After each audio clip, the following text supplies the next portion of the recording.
नमस्कार, मैं Hemant Mishra, Silvassa news line में आप सभी दर्शकों का हार्दिक स्वागत करता हूं। बता दूं, जिस तरह से लगातार 2024 लोकसभा चुनाव को लेकर पूरे देश में राजनीति गर्म हो चुकी है, ऐसे में इस वक्त सिलवासा न्यूज लाइन दिल्ली में मौजूद है, जहां पर आप पीछे इंडिया गेट देख रहे होंगे। ऐसे में सबसे बड़ी सवाल जो हमारे प्रदेश की है वो ये है कि आखिर कौन बनेगा हमारे दादरा नगर हवेली का अगला सांसद। क्यों कहीं ना कहीं पूरी तरह से राजनीति पार्टियां सभी जो है राजनीति के माहौल में ढलना शुरू हो चुकी है और सभी अपने अपने कैंडिडेटों पर भी ध्यान जो है दे रहे होंगे। कैंडिडेट चूज जब किया जाता होगा तो क्या लोग इस चीज पर ध्यान देते हैं कि क्या उनका एजुकेशन किस लेवल पर है,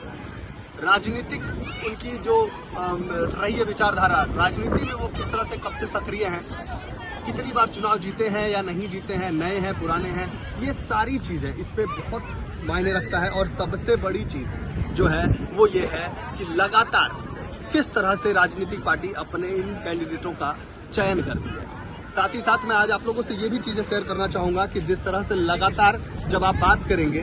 तो हमारे प्रदेश की बात अगर हम कर रहे हैं तो हम हमारे प्रदेश की बात करेंगे तो उसमें बताना चाहूंगा कि कहीं ना कहीं पूरा सिलवासा आज ये सोच रहा है कि 2024 लोकसभा कौन सी पार्टी अपनी सरकार बनाएगी, कौन होगा सांसद। तो ये चीज पर जब हमारी बात चलती है तो कहीं ना कहीं ये चीजें भी सामने आ जाती है कि जब हम आपके इस विस्तार से सवाल उठाते हैं तो आपका और हमारा सबका ये मानना होता है कि हमारा कैंडिडेट कौन होगा, कैसा होगा। यानी प्रदेश में जब पार्टियां अपने कैंडिडेट को डिक्लेयर करेगी तो उन्हें चुनाव लड़ने में आसानी होगी। ऐसे में जब हमारे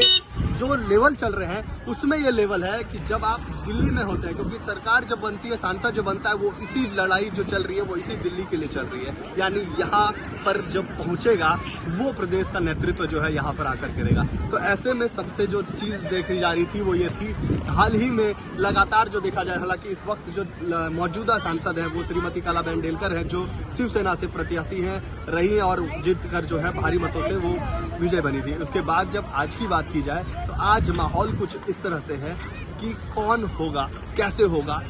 कौन सी पार्टी से होगा, ये सारी चीजें बहुत कुछ बयां करती है। ऐसे में हाल ही में चुनावी माहौल जो बोल सकते हैं आप बहुत गर्म हो चुकी है। भारतीय जनता पार्टी के लिए भी कई सारे लोगों के नाम जो है लगातार सामने सुर्खियों में आते रहती है, पर्दे के पीछे चर्चा जो है जनता कर रही है। ऐसे में दूसरी चीज अगर आप बात करेंगे दूसरी पार्टी की यानी कांग्रेस की, तो कांग्रेस से भी लगातार इस चीज की जो खेल है वो शुरू हो चुका है। भारतीय जनता पार्टी की भी शुरू हो चुकी है और इसके साथ साथ अगर बात किया जाए तो शिवसेना से तो मौजूदा है ही, और इसके अलावा अगर आप बात करेंगे तो अब जो है दादरा नगर हवेली में नई चीज जो आ गई है वो है राज ठाकरे की पार्टी मनसे। यानी अब मनसे की टीम में भी कुछ लोग जो है जाकर मनसे में ज्वाइन होते हैं। यानी कहीं ना कहीं आने वाले दिनों में अब ये तो पता चल चुका है कि आने वाले दिनों में इतनी राजनीतिक दलों के साथ साथ कहीं ना कहीं मनसे की भी एंट्री हमारे प्रदेश में हो चुकी है। अब ऐसे में